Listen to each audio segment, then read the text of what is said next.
Hello, everybody. You have tuned into the Indiana State Police Roadshow. I'm Sergeant Rich Myers with the Indiana State Police District 52 Public Information Office. And we are brought to you by the Indiana State Police Alliance. Cops for Kids, a subsidiary of the Indiana State Police Alliance. And we thank them for their continued support of this program and the continued support of Tom Trial of our YouTube side of the house, keeping us on the video side. And with me today is Media Relations Director for the Indianapolis District is Will Wingfield. Will, you haven't been on since we've had the YouTube, have you? No, it's good to have this part of the show. Yeah, we've had you on numerous times, and we appreciate you coming back. It's been your counterpart there, Nathan's been with us a couple times doing this, but we appreciate you coming in here, and we kind of wanted to have you guys in here.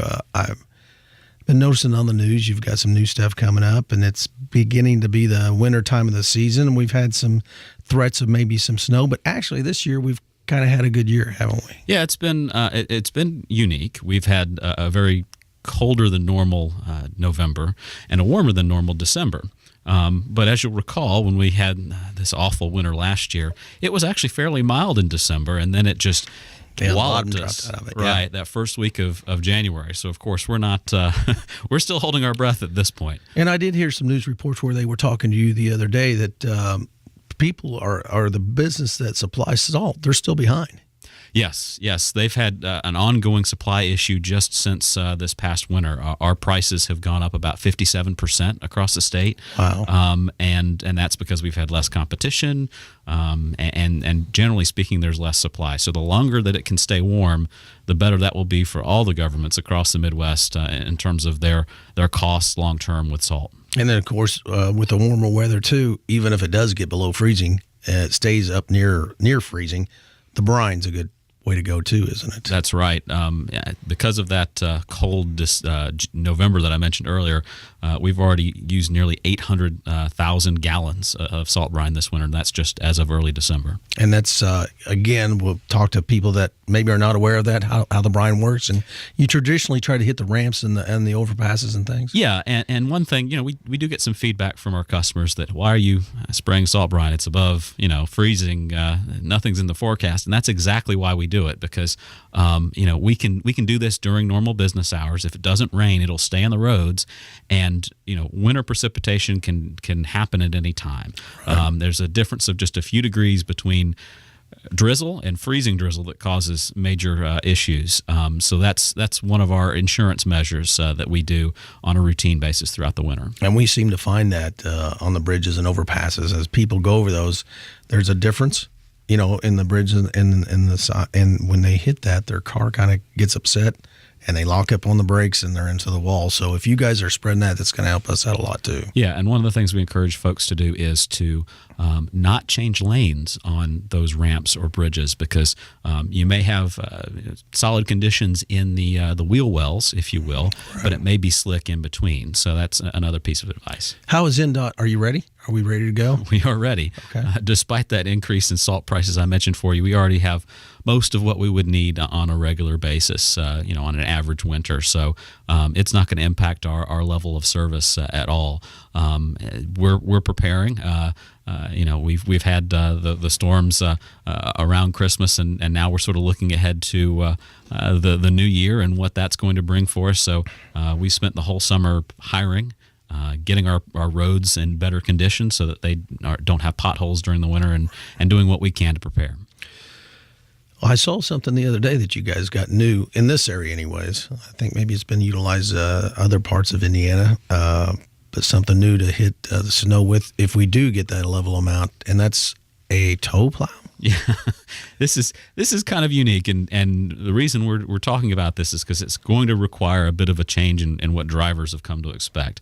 This allows us to clear 2 lanes of traffic with 1 plow. So we have a smaller plow underneath the belly of the truck, and then another plow with material spreader that's towed sort of behind and to the side of the truck that we can retract and deploy as needed. So that's something we're going to be using on some of our lower traffic 4-lane state highways, I-74 between Indianapolis and Greensburg, the 31 in Kokomo, the Muncie bypass, 469 and US 24 northeast of Fort Wayne, and then finally the Hoosier Heartland in the Logansport area. So if you're driving those highways this winter, you should expect to see them. If they have both lanes of traffic blocked, do not try to pass them. Yeah. And, we always tell folks that road conditions are better behind the plow truck than they are in front.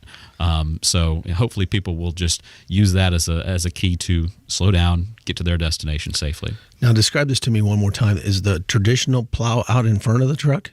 No, it has a belly plow. So, and that helps push it into the tow plow and help it clear 2 lanes at once. So it's very different than what our plow drivers are used to. We trained them on it last week when we introduced this to the public as well, and it's quite a sight. If you go onto our social media pages, you can see some photos of them and what they look like, so you're prepared when you get behind one. Now, the material is it behind the tow plow itself, or is it in the truck?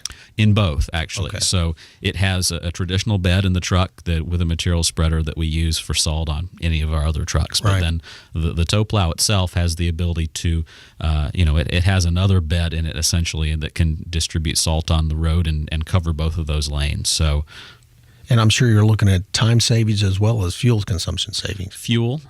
Labor, because we only have one driver operating this, and equipment as well. I mean, these trucks are running 24/7 throughout the winter, and we actually keep mechanics on duty during those times because the trucks will break down. We put the drivers in the spare trucks and then work on those to get them back up and running.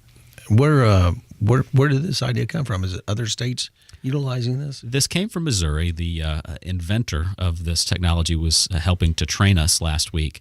And since then, about 22 states are using it. And we've been using it since 2008 in Northeast Indiana. And sort of as we look at how can we be more effective with the resources we have, not impact our levels of service, this was an idea that sort of rose to the top. So we probably won't be seeing this on busy roads or such? Not initially. The idea, of course, you're blocking 2 lanes when you do that. And if you're in a kind of congested urban area, then that truck's going to only go as fast as the slowest lane. So we're kind of getting the hang of this first before we try to deploy it. But I'll tell you, if we have a major winter emergency, if we have a closed road, this is the type of equipment that we would redeploy to that area. So, you may see it as the winter wears on in urban areas. So what did your truck drivers think of this?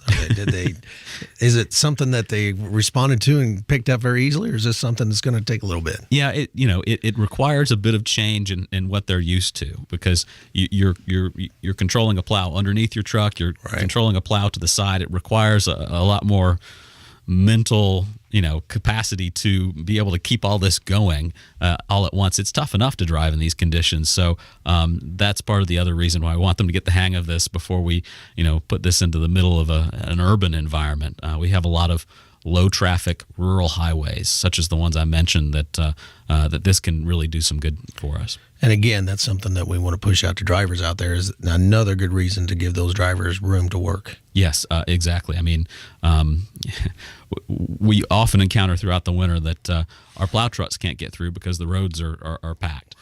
Everyone needs to slow down so we can keep the roads open, so that we can keep the roads open, so that we can get through with a truck and plow and salt and make the roads as safe as they can be. So if the roads are closed, we just can't get through. Yeah.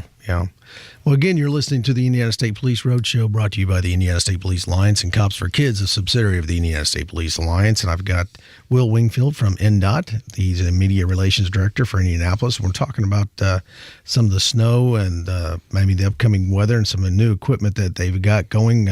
That's called a tow plow. Anything else that you guys are looking at on the horizon as far as road construction that's maybe coming down the line? Sure. Well, we're getting, now that we're in the holiday season, really this is the traditional end to our road construction period. So you may still see some work that's going on our roadways. Those multi-year projects, we can do bridge work, we can do demolition, we can even move some dirt if the ground isn't frozen. But generally speaking, the holidays are when sort of the unofficial end to our construction season. So basically what we do is we pull back our barrels and our barricades to the as far as we can to the safest extent possible, just so that we have those shoulders where if somebody hits a slick spot during the winter, right, they can correct themselves, get back into the lane of travel. And if we have a big snowstorm, of course, we have to put the snow somewhere. So having those shoulders helps. So that's, the winter temperatures do not allow us to pave, to stripe lanes. So that's generally why the construction projects go into a hiatus, a reduced level of activity through the winter months, unless we get a unless we get a heat wave during the winter. But that typically doesn't happen in Indiana. I did come across something the other day on one of the state roads, 2-lane state road, State Road 42 in Morgan County, and that was they were filling cracks. Mm-hmm. Is that temperature sensitive, or can you guys, if you get a 50-degree day, load up and go out and do that, or how's that work? The late fall and early spring are actually the ideal times for us to go out and crack seal in terms of temperature and weather conditions. During the summer, we're primarily doing chip seal projects and other efforts to kind of seal the road so water doesn't get in and freeze and form potholes during the winter. So, as we get to the winter, we do that crack sealing. We also are pavement patching when we're not behind the wheel of a plow truck so that we can keep the roads in decent condition. Until the spring starts, and then the asphalt plants open back up, we can make some of those more permanent repairs. So that we may or may not see that here.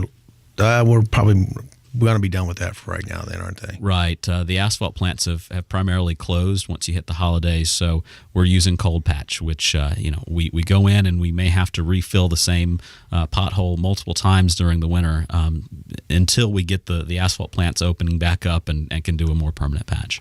So do you have different work schedules for northern Indiana as opposed to southern Indiana too? Yes. I mean, really, during the winter, let's use last winter as an example. We had drivers running 12-hour shifts, alternating on and off. So 2 drivers would cover the same route. One of them would be home, for those 12 hours and then back on for months straight, which can really get tiring. We had some grumpy drivers. Right. So that's, during those emergencies, we're running those 12-hour shifts. During the summer months, we may do 4 10-hour days to, it takes time to set up and break down that work zone. So we want to have as much productive time as we can. So that's why we've kind of extended those days during the work week during the summer. But during the winter, it's all hands on deck and 12 to 16-hour shifts so we can keep the roads covered. Well, we're coming to the end of our show, but we want to end our show with something that Will and I were talking about before we come on the air. And again, that with the season coming up, the holiday season, Christmas and New Year's and things, it's traditionally one where people go out and party and have a good time. And that's all good. And that's more power to you to have that. But make sure you've got that sober driver. Yeah, we're in favor of having fun. I'm looking forward to the college playoff, college football playoff myself. Just remember that if you drink or if you consume some substance that impairs your response time, and then go out on those winter driving conditions, that's a lethal combination. So find a designated driver, catch a cab, stay the night. Just don't get on the roads, particularly if the weather is bad, because that's 2 strikes against you. And the designated driver is not the person that has had the few less beers. As I pulled a guy over one time and he was above the limit, and he said, "But I've been drinking less than this guy over here." That doesn't work. You've got to have somebody completely sober behind that wheel. As they say, buzzed driving is drunk driving too. So, and I know state police is out there patrolling with increased patrols through the beginning of the year. Yeah, we will have our extra patrols out there on the federal grants, Operation Pullover, and other special grants that allow troopers to work overtime. We'll be out there enforcing the rules of the road, as we say, and looking for the impaired driver as well as the aggressive driver, not buckled up and don't have those kids in the child restraint seat. But let's push people. What is your website in case people want to look at road conditions? Right. For road conditions during the winter, it's ndot.carsprogram.org. That will give you road conditions throughout the winter. You can also dial 511 on your mobile phone or 800-261-ROAD, the old state police road conditions number. And then for driving tips, there's winterdrivingsafety.in.gov. Great. Well, Will, thank you so much for coming in. We appreciate you being here, and have a safe and a wonderful winter. Yes, and hopefully a mild one, right? There you go. Again, it's been Sergeant Rich Myers with the State Police Roadshow, brought to you by the Indiana State Police Alliance, Cops for Kids, Will Wingfield with Media Relations for NDOT, Tom Trial. Have a wonderful vacation, and we'll catch you again next year. Thanks for being with us. We'll talk to you later. Bye-bye.